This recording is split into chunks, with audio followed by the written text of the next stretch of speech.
আসসালামু আলাইকুম। Hello everyone, চলে আসলাম ফেসবুকের নতুন একটি আপডেট নিয়ে। আশা করি সবারই ভালো লাগবে। তো ভিউয়ার্স, কারা কারা এই আপডেটটি পেয়েছেন অবশ্যই ভিডিওর কমেন্ট বক্সে কমেন্ট করে জানাবেন। সো কী সেই আপডেটটি এখন আমি আপনাদেরকে প্র্যাকটিক্যালি দেখাবো। তার আগে আপনারা আপনাদের ফেসবুক অফিসিয়াল অ্যাপটিকে প্লে স্টোর থেকে আপডেট করে নেবেন। সো কাইন্ডলি আপডেট করে নেওয়ার পর আপনারা চলে যাবেন আপনাদের ফেসবুক অফিসিয়াল অ্যাপে। সো অফিসিয়াল অ্যাপে যাওয়ার পর আপনারা আপনাদের প্রোফাইল পিকচারে চলে যাবেন।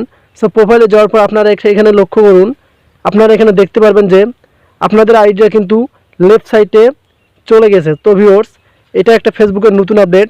আগে আমাদের আইডিটা ছিল একদম মাঝে এবং মধ্যখানে। সো এখন কিন্তু সবারই আইডিগুলো একদম ফেসবুক টিম লেফট সাইডে নিয়ে গেছে। সো এটা কিন্তু প্রবলেম নয়, এটা একটি নতুন ভার্সন, নতুন একটি আপডেট। সো অনেক সুন্দর দেখায়। এটা হচ্ছে ইনস্টাগ্রাম যে আইডিগুলো আছে সেগুলো কিন্তু এই সিস্টেমে লেফট সাইডে রাখা, বা যা আপনাদের যদি ফেসবুক পেজ থাকে সেগুলো কিন্তু লেফট সাইডে রাখা আছে।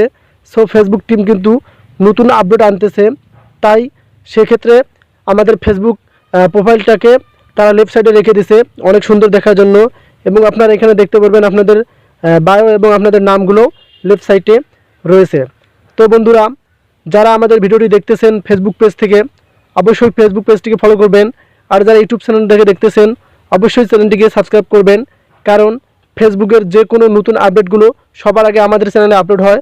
তাই আপনারা সবাই ফেসবুক পেজটিকে ফলো করবেন এবং চ্যানেলটিকে সাবস্ক্রাইব করবেন। সো এই ছিল আজকের ভিডিওটি হচ্ছে ফেসবুক একটি নতুন আপডেট এবং কেন ফেসবুক টিম এই লেফট সাইডটি নিয়ে আসলো আমাদের প্রোফাইলে। সো এটা তারা আপডেট করতেছে, এরপর যে কোন ভার্সন নেবে সেটা তারাই জানে। সো এরকম নিত্য নতুন আপডেটগুলো পাওয়ার জন্য আমাদের পাশেই থাকবেন। ধন্যবাদ, দেখা হবে অন্য কোনো ভিডিওতে। সে পর্যন্ত ভালো থাকবেন।